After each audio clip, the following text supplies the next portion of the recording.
All right, welcome back, everybody, to Game 3 of mYm.Sase versus oGs.NaDa. It's going to be going down on Tal'Darim Altar. The series right now tied up 1-1, as this is a best of 3. So whoever wins this is going to be moving on to the round of 16.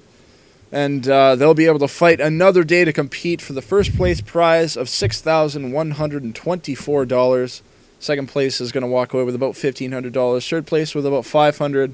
The odd numbers are, of course, because the U.S. dollars prize is being converted from the Chinese currency, as this is a Chinese event you guys are watching. Again, the Gigabyte StarsWar Killer, tournament number 6 here on IC Cup TV. I am Prodigy, and with me is Orb. And what do you think we're going to see on Tal'Darim Altar between these two players? It is a lot bigger of a map than XelNaga Caverns and Metalopolis, so those early timings are really going to be screwed up by that. I think that if there was ever a map where we were to see a macro game out of these two players, it would be this one. Yeah, I can definitely agree with that. I, of course, would not be shocked at all to see NaDa just go for another quick expansion. I mean, it's what he's done both games so far. He's known for his macro. Of course, he's extremely happy with his late game. His multitasking is just, untouchable.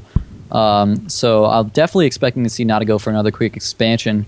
But since I'm not that familiar with Sase as a player, these are the first games I've seen with him. I really don't know if he's going to pull something out unexpected or if he's just going to go for the same kind of style he's been going for. But I mean, actually, he's completely switched up his style between the two games. That last game with the Warp Prism DT, Proxy DT tech was pretty out there.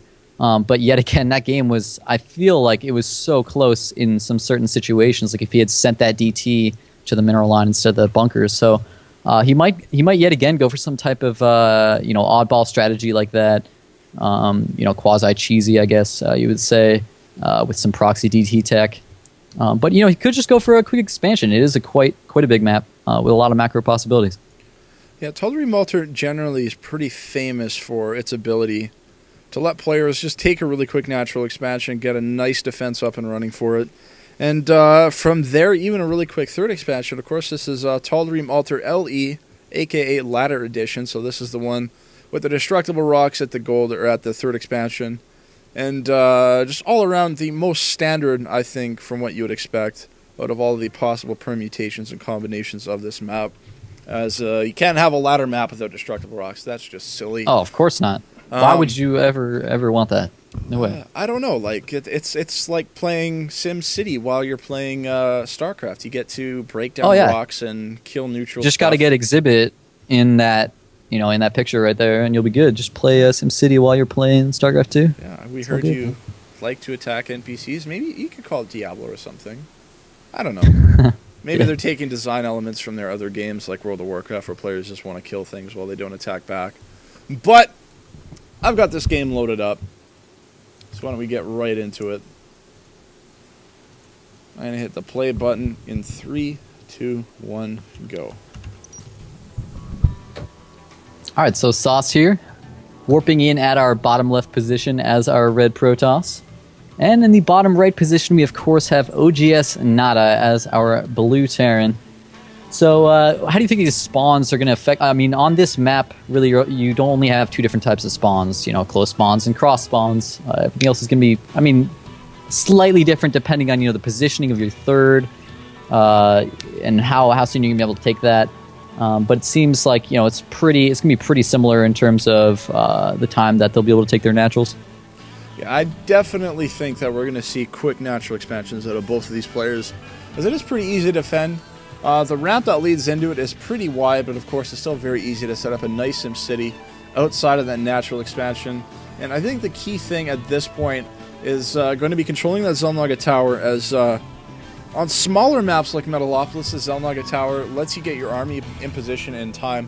But on a map like this, the XelNaga Tower and the rush distance between these two bases is far enough that you can even make tweaks to your army composition before that engagement actually starts. So it has a few more benefits than normal. And of course, Terran on this map does quite well.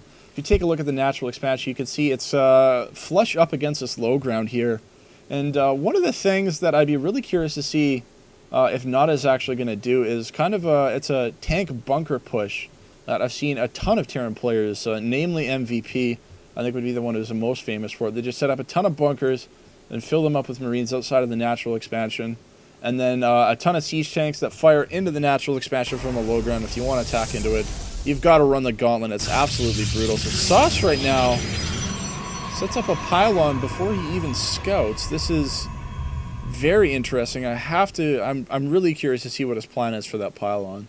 It's very early. I'm so confused as to what that pylon could possibly be doing. The only explanation I can come up with is if he goes and drops a bunch of gates there and does a 4-gate with the gateways proxied.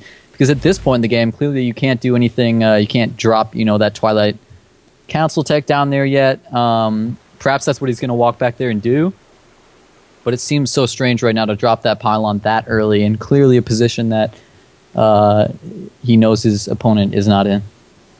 Yeah, so Sase has his cybernetics core at 100% completion. So it's about like trying to think of different ways to say not 100%, even though it was done. And Warp Gates is on the way, but he's not actually chrono boosting it out. So again, what is this pylon for? I have to wonder.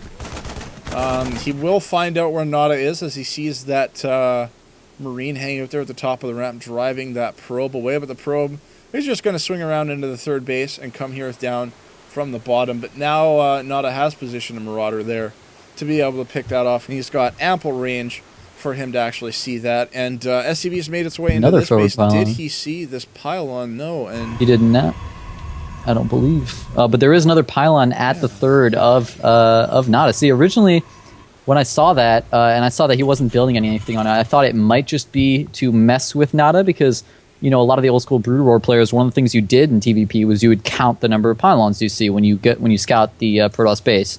That way, if you see, because they know the timings, obviously, and if you see fewer pylons than you're supposed to see, you can think, all right, there's probably a proxy pylon somewhere. So I thought maybe he was just doing it for that, but with that forward pylon up there as well. Okay, now I'm just completely confused. He just dropped a Nexus. Yeah, this is going to be very, very bad for him. He's going to have to pull probes off the line if he wants to save this Nexus. There's 2 Marauders, a Marine, and an SCV here. He's going to be able to start a bunker if he chooses to do so. Now that Reaper is going to be able to get into the mineral line, or at least help him out with this engagement. First Stalker is going to go down. The Warp Gates are going to complete. He's got 3 Warp Gates here and some probes pushed forward, but he's going to have to really get over there quickly if he wants to keep this up in time. You can see NaDa repositioning his unit so that he's as close to the exit as he possibly can be. Yeah, an excellent 2-pronged play here by NaDa. Already has 4 kills on that Reaper, and look at the mineral line of Sase. So many probes went to the natural to defend that he wasn't mining with over half his probes for quite a long time there, and I feel like he lost out on at least 300 minerals during that time that he wasn't mining. Just based on looking at the income tab there and the differences. Meanwhile, NaDa did get up his natural as well, so he's in a really good position right now. He has his natural up ahead of his opponent and slowed down his opponent's economy and expansion. So NaDa really in a commanding position right now, able to shut down his opponent like that at the same time that he was able to take his own expansion. Yeah, now he's just setting up a nice defensive position with a second bunker here, looking back at his base. He's also going to be teching up right now. Still only has 1 refinery, but he is researching Stimpack and getting a factory out at the same time. He's also going to be adding on a second refinery here so that he can get some medevacs or something like that out. I would assume it would be medevacs at this point in time. And now Sase is just trying to play the catch-up game at this point, adding on a 4th Warp Gate and getting as many units as fast as he can out on the field so that he can also set up a nice defensive position in the event that NaDa chooses to attack him. Yeah, and he's chrono boosting out his probes as constantly as he possibly can. He's actually behind in Harvesters by 3 at this point, even now after getting his second Nexus out. So, in the PvT matchup, Terran relies a little bit on the Mule, and they generally have fewer SCVs due to, of course, the morphing time, making a command center normal command, the fact that their SCVs are building stuff, that they're using them to repair, scout, etc. So if you're ever behind on Harvesters as a Protoss, that's never a good position to be in, since the Terran not only is ahead on Harvesters, but also has that Mule there, so it's getting a pretty big advantage over you. Yeah, so NaDa, again, just pumping more units out, getting his macro and his tech to the point where he wants it to be. Still only on 3 barracks. and Starport just about to land on a reactor from that factory. Meanwhile, back at the base of Sase, just adding on more gateways. Still no robotics facility out of him, which is kind of interesting. I think he might be going for an all-in here. I could be wrong, but he hasn't. He actually stopped probe production. He stopped it. I didn't notice exactly when, but it's been at least 30 seconds, if not a minute, right now. He hasn't been producing probes at all. He has pylons so everywhere. I think this is. Yeah, I think he's going for some type of all-in warp gate aggression. He has a lot of chrono saved up he's going to be able to use on them. Here comes a Reaper at the natural. He's going to be taken out very easily. Nice play by Sase surrounding that. And nice positioning of that pylon to block it off and be able to walk between the gas into the main.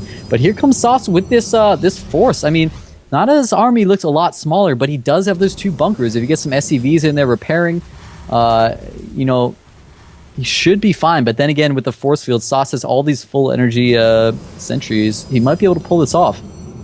Yeah, this is definitely an all-in at this point, though. All we see on the production tab is a few seconds of units warping in, and then the rest of the production tab is just NaDa. And of course, there's forward pylons going down. The first forward pylon that will give him range into the natural expansion. Zealots are in the front. This attack could not be in a better position right now for Sase. Excellent force fields are going down, cutting off all the bunkers. Will he be able to break through this? The force fields are still not quite allowing him to take down that last bunker. He will have to pull back temporarily as he warps in another round of Zealots. And NaDa immediately sends those SCVs back to mine.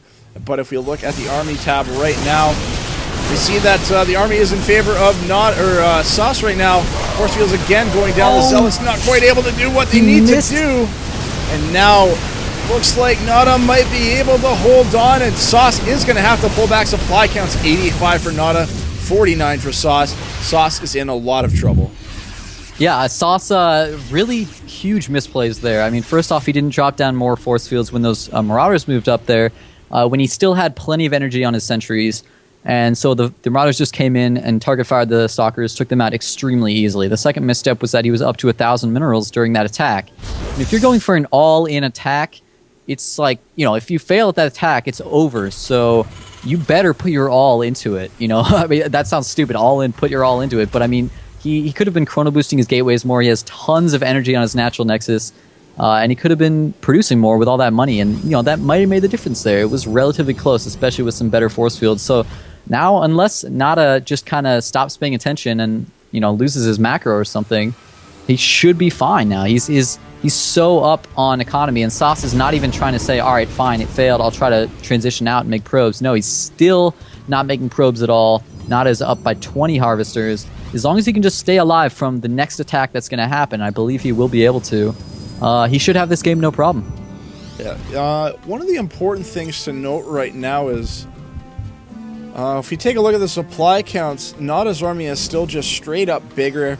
He's got medevacs to work with now, so even in the event that his units get caught by force fields, he will have the option to lift them up and get them out of there rather than have them chopped up by Zealots.